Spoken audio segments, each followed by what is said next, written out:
Now, an update on a KQED investigation into the North Bay wildfires that broke out last October, killing 44 people and destroying tens of thousands of structures. The latest reporting found widespread failures in the state and local emergency response systems. Text alerts and calls telling residents to evacuate did not go out until it was too late, while electrical fires and downed power lines strained scarce firefighting resources.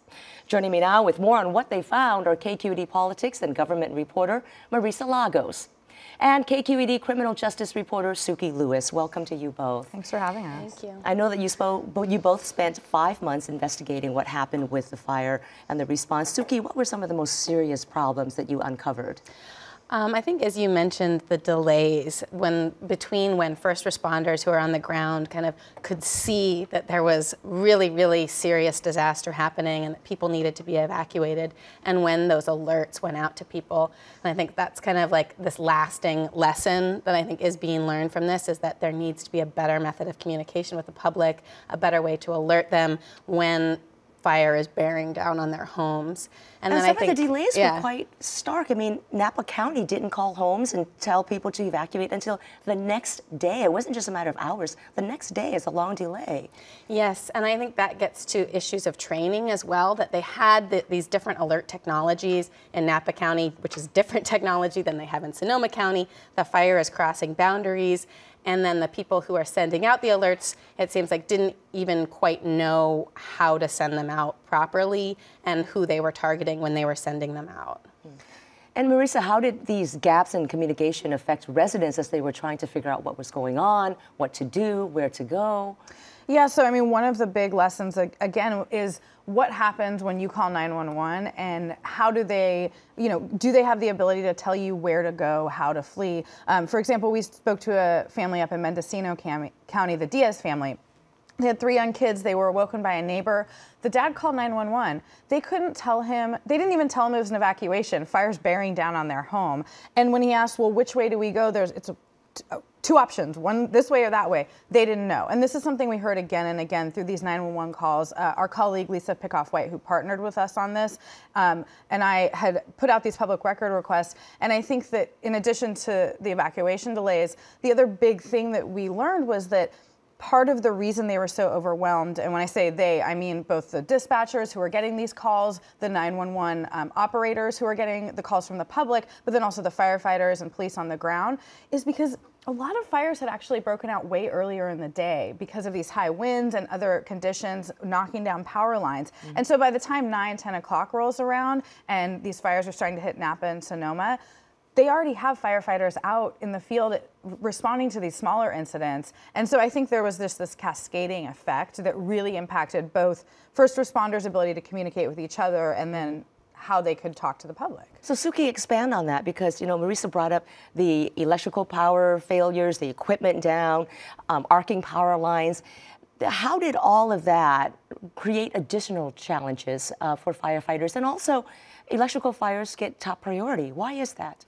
Well, because they're so dangerous. A sparking power line is deadly. And so firefighters can't even start rescuing people or putting out fires if there is a down power line or if there are electrical issues involved with it. So they have to wait for PG&E, the local utility here, to either shut down the power remotely or send out a lineman to deal with that electrical issue before they can even begin dealing with the fire issue, let alone evacuating people who are threatened by that fire. So it kind of creates this built-in lag time. And then also what was happening is there were so many of these electrical issues because of the way the electrical grid works, is like power line goes down, that power has to go somewhere else, it gets rerouted, and so that was like overloading these other lines, then causing transformers to explode, which are creating more fires. So it was like this, again, cascading effect of electrical issues causing more electrical issues, taking down more of the power grid. So did county officials ever consider asking PG&E to shut off power? Because that is standard procedure in many, for example, southern and eastern states when hurricanes occur. Right, and this is something I think California is really grappling with. We've seen in Southern California, CAL FIRE, the state firefighter agency, which was really dealing on the ground with a lot of this stuff. They do ask some of the utilities down there to do this. That's a newer thing because of deadly fires. In this case, CAL FIRE Northern California said that just wasn't our procedure. We didn't even think to ask them them. It hasn't historically been the way we operate. And I think that gets to this idea that, you know, we want to make the point that first responders acted heroically that night. They went in, police, firefighters, these dispatchers, they were all working in overwhelming conditions and did everything they could to save lives. But the system seemed to fail them. And I think this reliance on this is procedure, this is the way we do it, didn't allow them to change procedure as fast as the fires moved. So now CAL FIRE and PG&E are in conversations with state regulators to have those conversations. You know, turning off power does come with risks of its own to people with medical devices. Streetlights go out. It could hamper other rescue efforts. But it seems to us that in this case, with the winds and all of the conditions happening, that they really should have considered that at least. So we're talking a lot about, you know, equipment and differences in alert systems, but some of this also came down to just on-the-spot decision-making. And part of what you talked about earlier, the delays in texts and alerts going out, was also based on the thought by county officials that, well, if they put it out too soon, it might cause panic. Right. People will flee. It will clog the roads. People may be stranded as these fires approach. What is being done to address that? Because we're having a new norm now, right? Where with climate change and severe weather patterns, we're seeing more and more severe fires. Yeah, and I think, again, that's one of the big lessons we're already seeing being put into effect. They did not use those wireless alerts that you get, like the Amber Alert when someone gets kidnapped. You hear about that from anywhere over the state. Sonoma County, for example, chose not to use those. They were worried about what you're talking about, the clogged roads.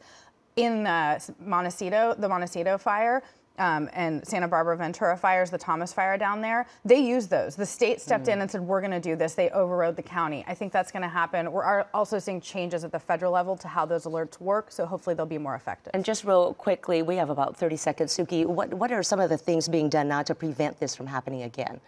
Well, as we mentioned, the utility PG&E is looking at, you know, shutting down power preventively. I think that these lessons that are being learned in this fire, because it was such a disaster, are finally being elevated to the state level. And so they're talking about new state level standards in terms of requiring people to have, requiring counties to have a certain level of alerts in place before the next disaster strikes. All right, great work, good investigation. Sukey Lewis and Marisa Lagos, thank you both. Thank you. Thank you.